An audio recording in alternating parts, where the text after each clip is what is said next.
Atëherë sonte pra jemi këtu në natën e dytë, natën kur edhe do të vendosen fituesit e kësaj nate dhe sikur se mbrëm edhe sot kishte më shumë edhe të ftuar special.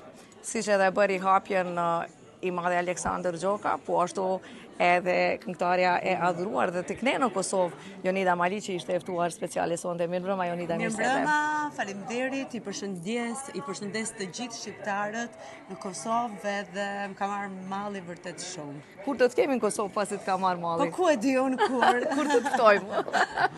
Jo, do të vi vetë njërë për kënaqësi. Si u ndjeve sonte në këtë festival që edhe u rikthye pas 20 viteve?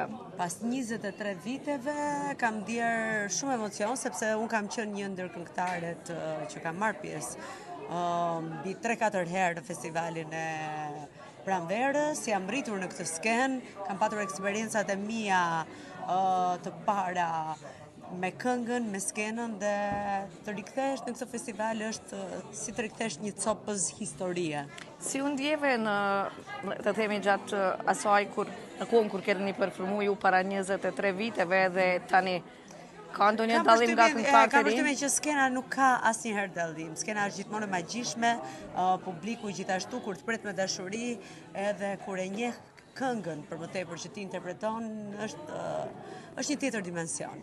Si do i vlerësoje këngëtarët, artistët e rinj që performuan në këtë festival? Janë të mrekullueshëm, janë super vokale, super interpretues, po dëgjoja që parë, sepse nuk kam qenë shumë e angazhuar me këtë festival, por mund të them që janë vërtet artistë shumë premtues, që do të jenë artistë që do të lënë gjurmë në të ardhmen në skenën shqiptare.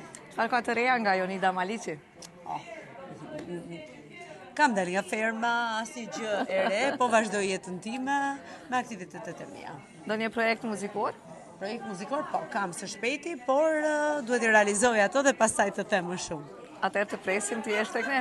Faleminderit juve, ju përshëndes të gjithëve. Kënaqësi që të kishim. Faleminderit.